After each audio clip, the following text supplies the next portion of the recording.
mereka pun pada akhirnya menjadi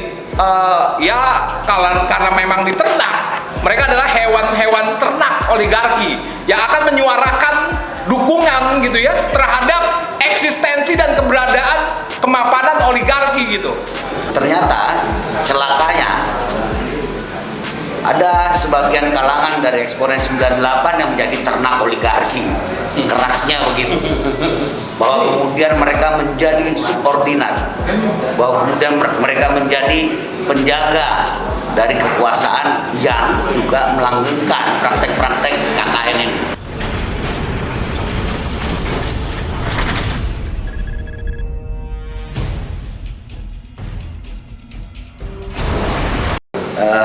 Pertama-tama saya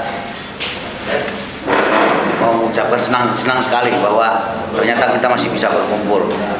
Di luaran sana banyak orang berpikir bahwa eksponen 98 sudah terserap kepada berbagai kalangan atau lapisan-lapisan politik, terutama partai politik dan sebagainya, termasuk pada wilayah-wilayah kekuasaan. Bicara soal apa yang dilakukan oleh Kang Ubed, buat saya ini pukulan gong kita. Ini peluit untuk berkumpul kembali, untuk kembali terus memperjuangkan pemberantasan KKN yang sesungguhnya produk politiknya sudah tercipta. TAP nomor 11 tahun 98 plus turunannya Undang-Undang nomor 28 tahun 99 tentang pemberantasan KKN. Apa yang dilakukan Kang Ubed menurut saya ini adalah upaya untuk mengumpulkan kita kembali, untuk menyelesaikan agenda-agenda yang tidak selesai. Bahwa kemudian ada polarisasi di kalangan 98 itu bagian dari dialektika dan kewajaran dalam satu proses perkembangan. Bahwa ada perbedaan pandangan, ya. Bahwa ada perbedaan kedudukan kita melihat persoalan dan posisi politik hari ini, iya. Tapi sekali lagi apa yang disampaikan oleh kawan Ijul tadi, bahwa ternyata celakanya ada sebagian kalangan dari eksponen 98 yang menjadi ternak oligarki. Kerasnya begitu, bahwa kemudian mereka menjadi subordinat, bahwa kemudian mereka menjadi penjaga dari kekuasaan yang juga melanggengkan praktek-praktek KKN ini. Praktek KKN ini tidak muncul dengan sendirinya. Praktek KKN ini muncul karena landasan demokrasi yang begitu liberal yang kemudian mensyaratkan kekuatan kapital di dalamnya. Maka tidak heran bahwa terjadi penangkapan-penangkapan terhadap anggota legislatif maupun kepala-kepala daerah. Nah, yang menarik dari Kang Ubed ini, yang dilaporkan justru adalah anak dari seorang presiden. Bahwa kemudian ada selentingan ini hoax dan ada upaya untuk melaporkan Kang Ubed. Saya kira kita harus melihatnya posisi Kang Ubed sebagai seorang warga negara, sebagai seorang akademisi. Bahwa sebagai seorang warga negara dia berhak untuk melaporkan satu peristiwa yang dianggap memiliki indikasi korupsi, kolusi atau nepotisme. Mengulang dari apa yang disampaikan oleh Bang Yusuf tadi, bahwa pelaporan ini sesungguhnya sesuatu yang biasa-biasa saja. Tapi pelaporan ini sekaligus menjadi luar biasa karena menyangkut nama anak-anak presiden. Saya kira memang sekali lagi tiupan peluit ini harus kita sambut. Bahwa kerja-kerja pemberantasan korupsi, kolusi dan nepotisme itu menjadi agenda besar kita. Mudah-mudahan ini bisa menjadi titik awal berangkat kita untuk kemudian memperjuangkan kembali satu bentuk pemerintahan atau penyelenggara negara yang bersih dari praktek KKN. Sekali lagi saya berharap bahwa pertemuan ini akan terus berlanjut. Pertemuan ini akan terus mengkonsolidasi kita.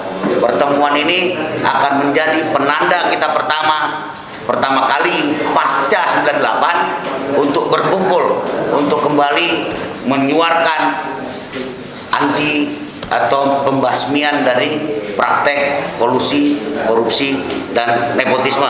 Terima kasih. Ya. Selanjutnya,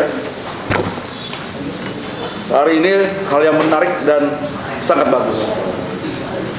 gerakan 98 pada waktu itu sebenarnya adalah suatu gerakan untuk salah satu tujuannya adalah membersihkan dari korupsi dan nepotisme. Harapannya adalah dengan jatuhnya rejim Soeharto pada waktu itu, negara ini semakin hari semakin bersih, pemerintahan juga bersih.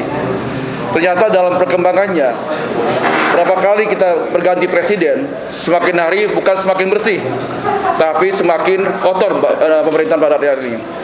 Koalisi, KKN semuanya diternak dengan baik oleh saat ini. Dan yang menarik lagi, Soeharto kaya 30 tahun, tapi Jokowi bikin saya hanya 7 tahun. Ini suatu pandemi hartanya nambah. Iya, jatah pandemi kabinet rejim Jokowi meningkat semua. Artinya apa? Terjadi korupsi besar-besaran menggunakan isu pandemi untuk kepentingan kelompok. Ini jauh dari cita-cita daripada gerakan 98 pada waktu itu. Ya.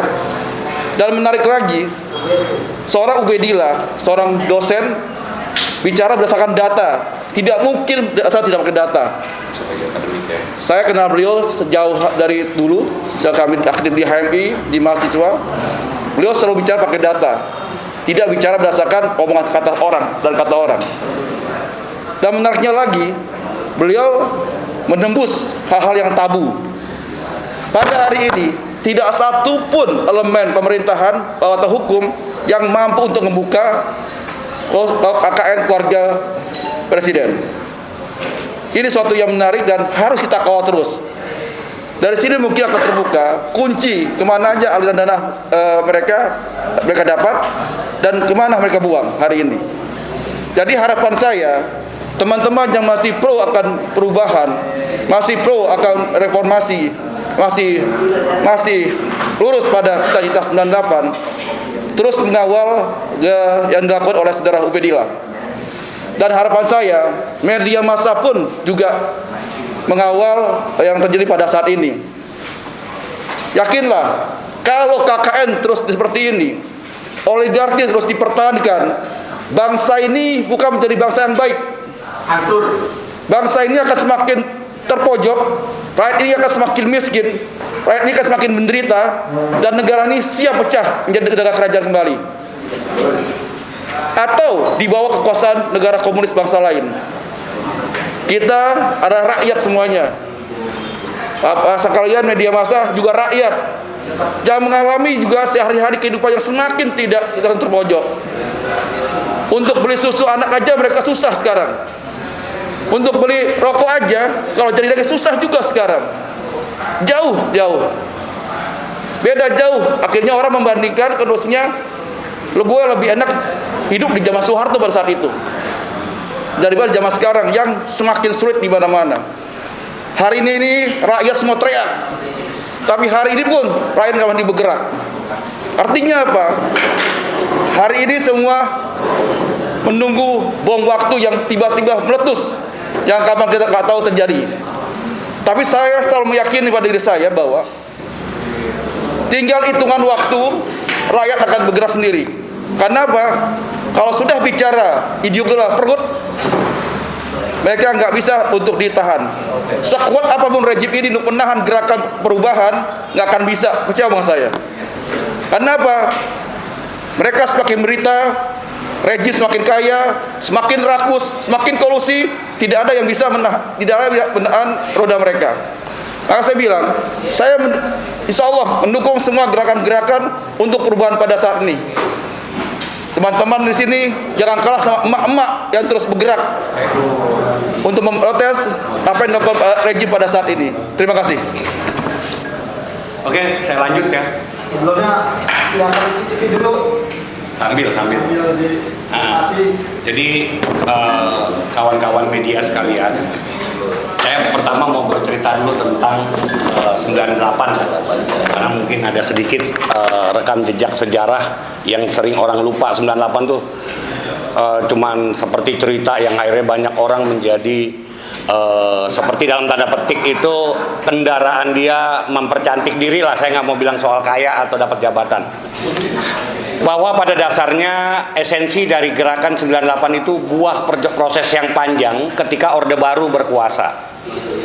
Ya, semangat kita untuk melakukan perubahan, dan salah satu poin yang kita kritisi itu adalah terjadinya kolusi nepotisme yang sekarang juga ditambah dengan yang istilah kita kenal dengan korupsi di dalam keluarga istana, bahkan relasi cendana. Nah, nilai-nilai perjuangan inilah yang sebetulnya menjadi kegelisahan kita. Setelah lebih dari 20 tahun rejim Orde Baru jatuh dan tumbuhnya kekuasaan-kekuasaan baru, rupanya nilai ini mulai dilupakan. Bahwa esensi dari apa yang termaktub di dalam pembukaan Undang-Undang Dasar 45 yang disepakati oleh para panding pader kita menjadi landasan berpijak kita bernegara, berbangsa, mewujudkan satu pemerintahan ya dan negara Republik Indonesia yang melindungi segenap tumpah darah, itu hari ini mulai tersisihkan. Nyatanya tadi yang seperti dibilang oleh kawan-kawan ini, selain bukan hanya dia berternak ya para oligark ini, tetapi dia juga yang lebih parah hari ini adalah mengadu domba sesama anak bangsa. Kalau dulu di zaman kami mengkritisi kekuasaan Orde Baru, itu kita akan berhadapan dengan kekuasaan. Kalau hari ini enggak, kita dihadapan dengan kawan kok. Dengan saudara kita sendiri, terlepas kenal atau tidak kenal, tapi itu saudara sebangsa yang notabene dia punya saudara juga yang mengalami seperti tadi kawan Indra sampaikan, bagaimana negara tidak mampu mengurus kebutuhan pokok rakyatnya. Dalam hal ini misalnya sembako, kesehatan, pendidikan dan lain-lain. Bohong kalau ada orang bilang bahwa negara ini baik-baik kalau kita tidak pernah, kecuali kita tidak pernah bergaul dengan tetangga, keluarga, sahabat kita. Pasti keluh kesah di WhatsApp itu pasti keluhannya nggak jauh beda tuh. Susu belum bayar, kontrakan belum bayar, listrik mau mati. Kan pertanyaannya begini, di tengah situasi yang begini, apakah ini yang kita maksud perjuangan 98? Kan bukan. Nyatanya juga di balik itu ada orang-orang, segelintir orang ya, itu melakukan tindakan kolusi. Data yang disampaikan oleh Kang Ubed tersebut adalah bagian dari proses akademik dia ketika dia sedang mau menulis. Dia temukan refleksi bersama dengan kawan-kawan, kenapa tidak dilaporkan, kira-kira begitu. Kenapa harus dilaporkan? Nah ini penting. Selain tadi seperti yang disampaikan sahabat saya bahwa ada TAP MPR yang mengatur di tahun 98 tentang pemberantasan KKN dan Undang-Undang nomor 28 tahun 99. Tapi jangan lupa juga teman-teman sekalian bahwa ada Undang-Undang Tipikor, tindak pidana korupsi yang juga melindungi bagi siapapun yang melaporkan, dan Kang Ubed dalam hal ini harus dilindungi. Karena dia dalam rangka pencegahan terhadap tindakan korupsi, kolusi dan nepotisme itu diatur oleh Undang-Undang nomor 31 tahun 2018 gitu, tentang tindak pidana makar. Kalau nggak salah itu pasal 41 di poin kelima itu sangat jelas kok. Bahkan KPK juga itu berkewajiban memberikan jawaban paling lambat 30 hari atas laporan itu.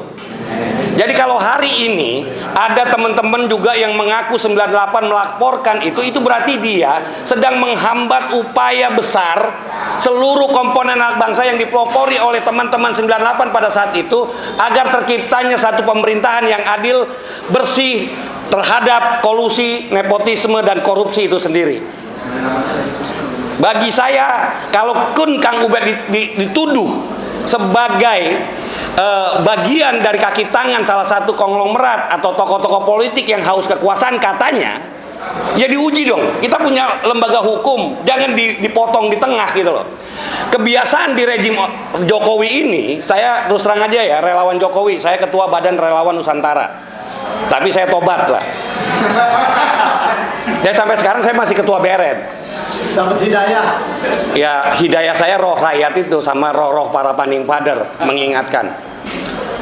Nah, bahayanya dari rejim hari ini, setiap ada laporan warga negara dihadapkan dengan laporan yang baru, proses penegakan hukumnya tidak pernah jalan.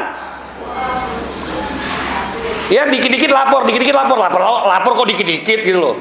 Harusnya kan lapornya yang lebih substantif.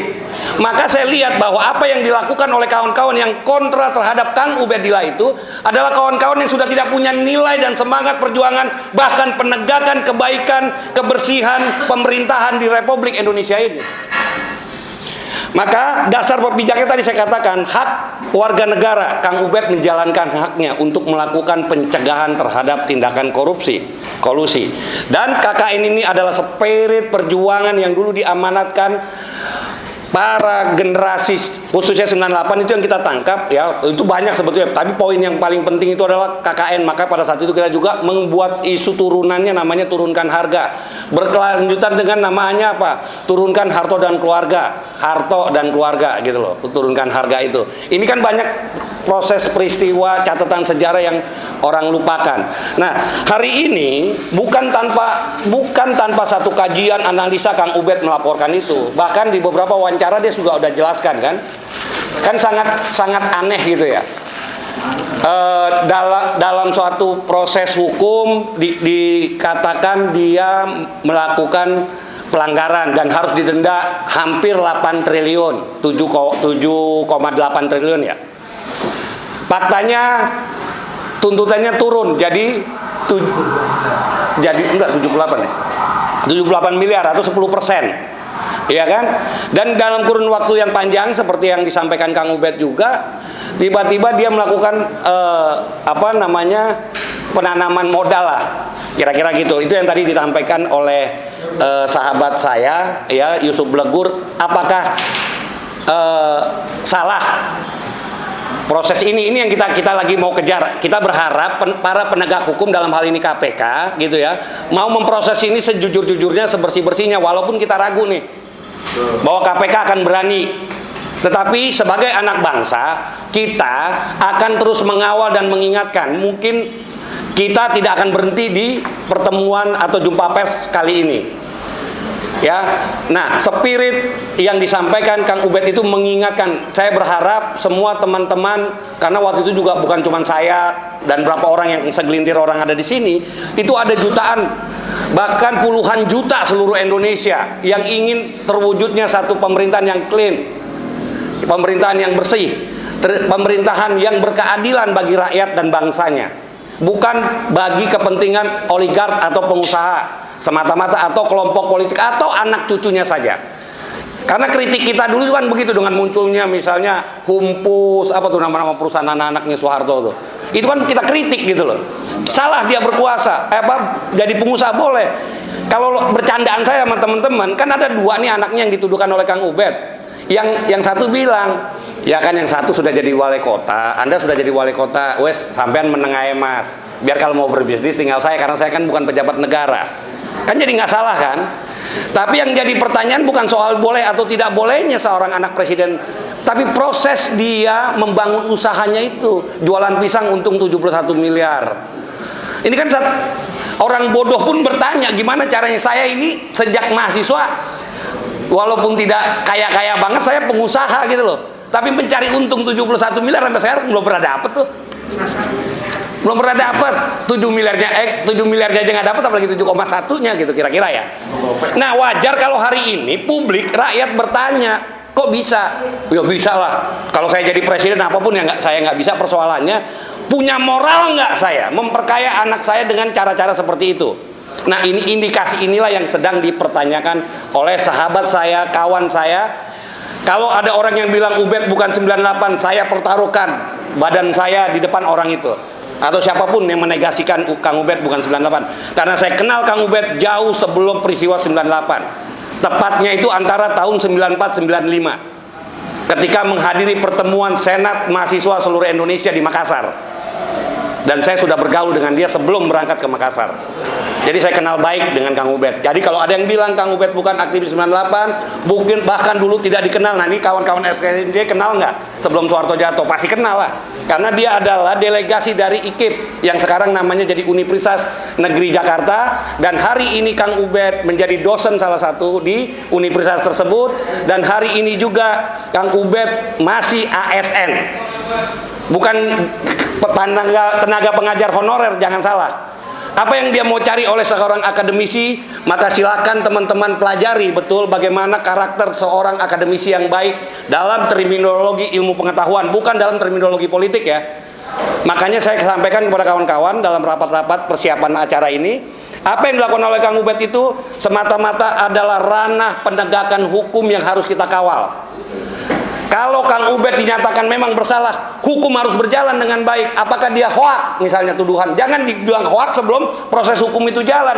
Ini yang saya sampaikan, orang yang menyampaikan hal-hal seperti itu adalah orang-orang yang ingin menghambat proses kemajuan bangsa Republik Indonesia. Demikian, silakan dilanjutkan kawan. Terima kasih Bang Eki, Bang Yusuf, dan kawan Indra dan kawan-kawan yang lainnya.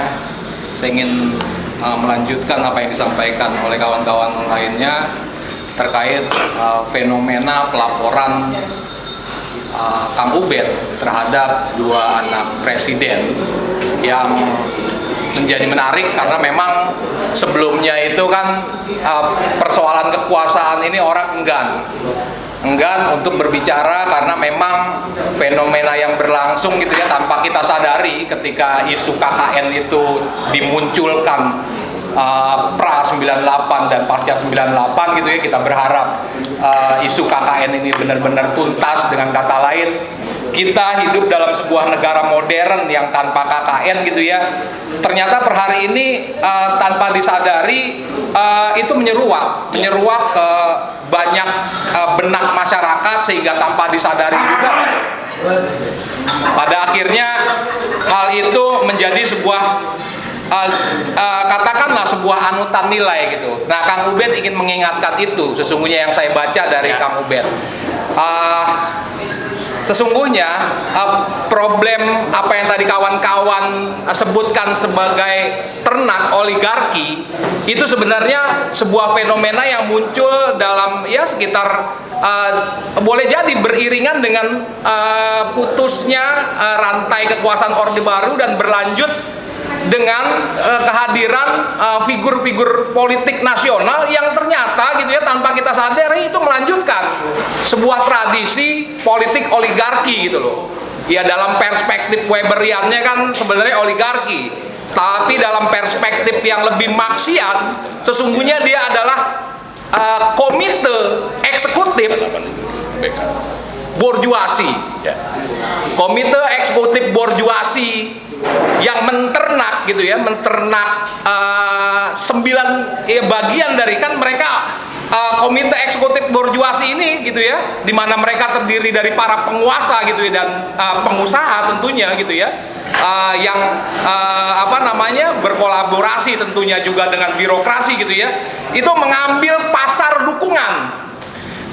dukungan mereka figur-figur yang memang tertarik gitu ya. Mereka boleh jadi awalnya ingin melakukan perubahan dari dalam, tapi ternyata mereka justru yang diternak gitu loh. Sehingga cara pikirnya gitu ya, mereka terhegemoni oleh upaya-upaya dalam rangka untuk menopang oligarki dalam bentuk apa? Dalam bentuk akumulasi ekspansi. Si 1% itu hari-hari begitu aja gitu loh. Hari-harinya adalah akumulasi ekspansi. Kalau kita hari-hari ya lapar tidur makan, dia lain gitu loh. Akumulasi nggak ada kenyang-kenyangnya.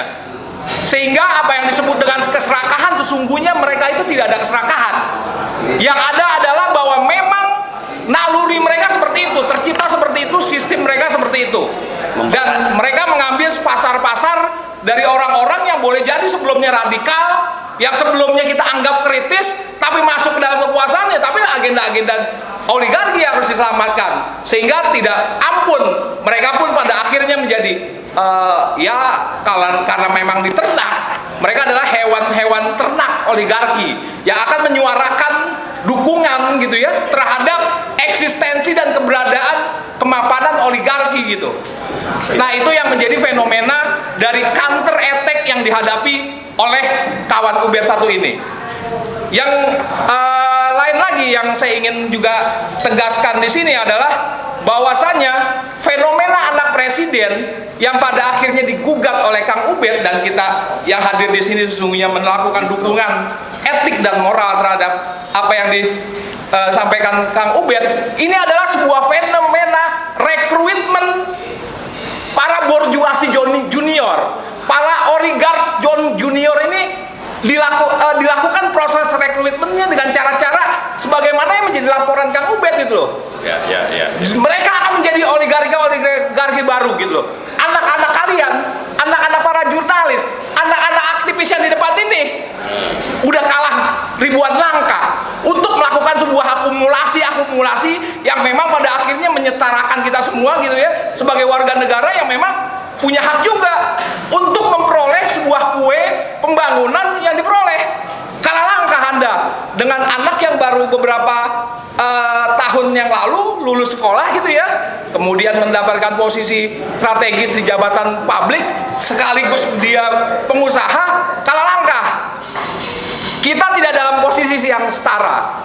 Nah, agenda reformasi sesungguhnya yang dulu-dulu kita gaungkan ingin kita berada pada sebuah posisi setara yang sama, sehingga semua masyarakat punya kesempatan yang sama. Dengan kata lain, saya ingin tegaskan kembali bahwa fenomena yang dilaporkan oleh Kang Ubed adalah fenomena anak presiden yang memang dijadikan upaya untuk regenerasi borjuasi baru gitu loh.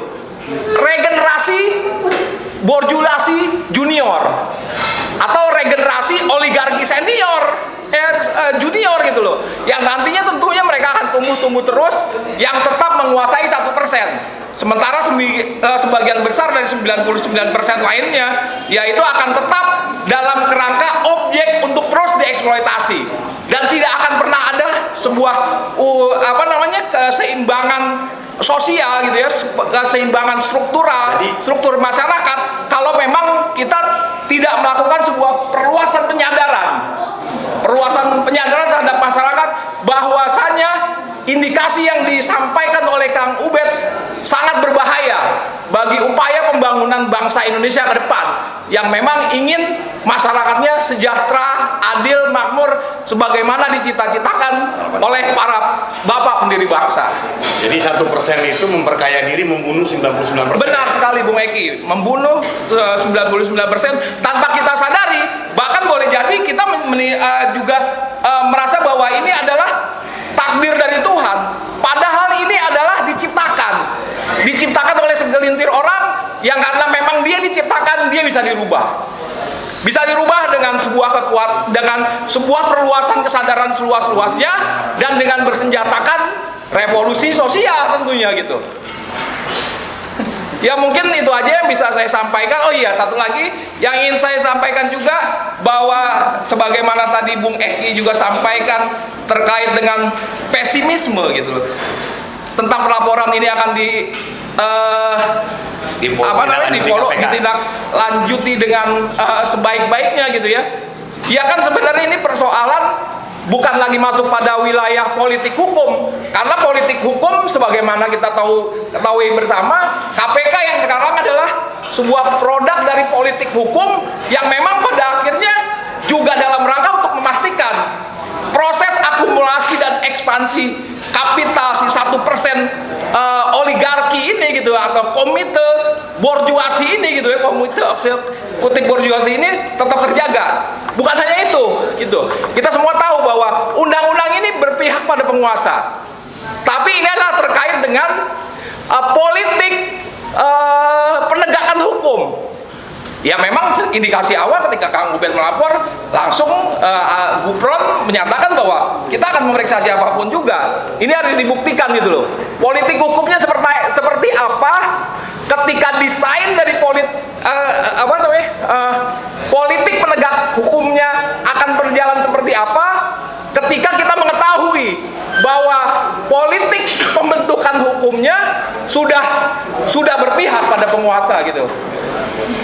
Jadi dengan kata lain, tidak ada jalan lain bagi gerakan rakyat untuk melakukan sebuah perluasan dan penyadaran terhadap masyarakat bahwa apa yang dilaporkan oleh Kang Ubed merupakan satu hal yang jika dibiarkan dan tidak dilakukan perluasan kesadaran gitu ya, akan sangat berbahaya sekali bagi kita semua, dan boleh jadi kita tidak pernah mengalami sebuah struktur kemasyarakatan di mana semua masyarakat setara secara ekonomi, secara sosial, dan secara politik, karena berkuasanya 1% berhadapan-hadapan dengan 99% rakyat yang terus-menerus dieksploitasi.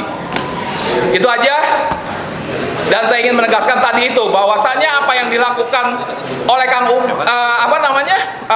para penguasa ini gitu ya, mereka melakukan sebuah regenerasi penciptaan atas borjuasi atau oligarki junior ke depan nanti. Mungkin itu aja.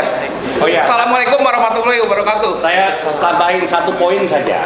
Apa yang dilakukan oleh Kang Ubed hari ini adalah buah dari proses perjalanan panjang perjuangan di 98. Karena kalau dulu tidak ada bahkan satu orang pun berani melaporkan. Ya, kita pasti datang dengan demonstrasi. Kang Ubed hari ini bisa melakukan itu dalam rangka pencapaian salah satu buah dari 98, termasuk kebebasan pers. Mungkin itu poinnya. Ya. Bang Deddy dan Bang Robert silakan menambahkan. Dodi, Robert. Dot. Nah, Dodi. Oke, sudah semua ya kawan-kawan, ada yang mau bicara? Ada dua hal yang ingin saya sampaikan. Yang pertama tentang yang mengatakan bahwa Kang Ubed itu simpatisan atau kader PKS. Di internal FKSMJ itu pernah kami bahas dan itu clear and clean. Kenapa? Karena Kang Ubed memilih jalur akademisi. Akademisi ini berarti dia bebas nilai, bebas dari kepentingan apapun. Kang Ubed dipanggil partai politik itu karena profesionalnya dia sebagai akademisi. Nah, ini yang sering dipelintir oleh para politisi. Kita tahu bahwa yang namanya politisi itu boleh berbohong, tapi seorang akademisi pasti adalah the right man in the right place. Itu satu. Untuk membuktikan bahwa dia juga bukan simpatisan atau kader PKS, gampang aja, teman-teman yang ada di sini. Apakah di sini kader-kader PKS? Eki boleh, Pak Jero, pasukan jenggot Rasul, gitu kan? Tapi saya tahu betul dia famnya apa, Al-Kafirun, gitu kan? Kenapa dia dukung Ubed? Karena memang kebenaran yang dibela sama Ubed. Itu satu. Terus kedua, yang disampaikan oleh Bung Nanang tadi tentang komite eksekutif borjuis ya. Rupanya 98 baru menyadari bahwa PR terberat kita hari ini bukan sekedar oligarki, tapi ketika demokrasi berselingkuh dengan plutokrasi. Yang dipertanyakan oleh Kang Ubed adalah usia sangat remaja bisa punya duit sebanyak itu. Apa mentang-mentang karena dia anak presiden, gitu kan? Terus duit siapa? Duit negara atau pencucian uang dari uang-uang para plutokrasi yang selama ini mengangkangi partai politik. Kalau kayak gini, saya sih ekstrim aja ngomongnya. Bakar aja bendera-bendera partai politik karena gagal dalam pendidikan politik, memberikan porsi kepada plutokrasi. Ini yang bahaya. Masa depan demokrasi kita bukan lagi kepada demokrasi menuju pada kesejahteraan, keadilan sosial bagi seluruh rakyat Indonesia, tapi untuk segelintir orang yang dibilang oleh Bung Nana yang cuma 1% tadi. Ya selesailah republik ini, pasti bubar republik ini. Kang Ubed gak ingin seperti itu, gak ingin republik ini bubar. Begitu pula kawan-kawan yang hadir di sini. Itu aja yang ingin saya sampaikan. Terima kasih. Silakan, mungkin ini Bung Mangapul ini juga aktif dan di 98 dan hari ini dia lawyers. Ya, mungkin dia bisa lebih dalam perspektif hukum ya, jangan dipolitisir hukumnya gitu. Silakan Bung Mangapul. Apa lawannya? Enggak, berkaitan dengan pencegahan tindak korupsi itu. Pertama yang dilakukan Kang Ubed ini adalah mengingatkan kita bahwa ada pekerjaan besar kita yang belum selesai. Itu yang pertama. Yang kedua, sebagai akademisi, dia memilih cara-cara yang elegan. dengan datang ke tempat yang benar, yang lahir karena keringat darah perjuangan kawan-kawan. Itu KPK itu lahir dari semangat reformasi.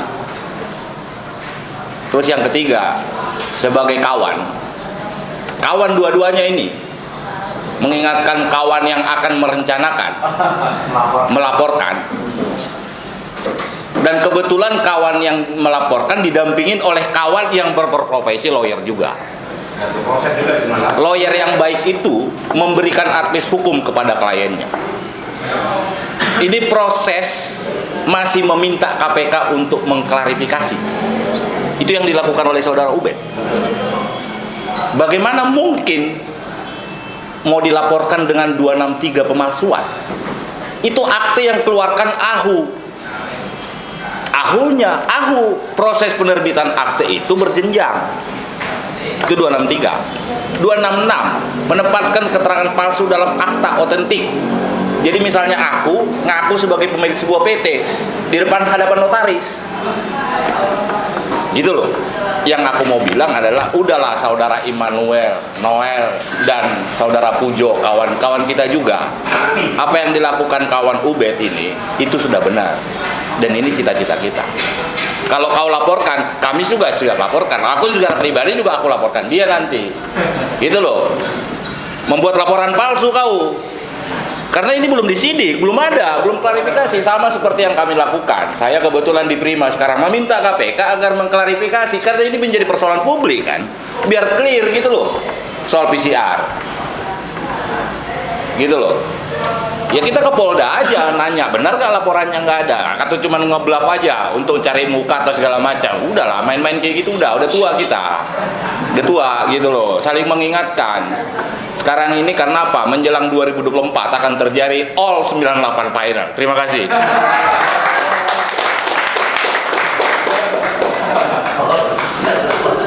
Badminton kali. Ada lagi nggak yang lain? Ya. Assalamualaikum warahmatullahi wabarakatuh.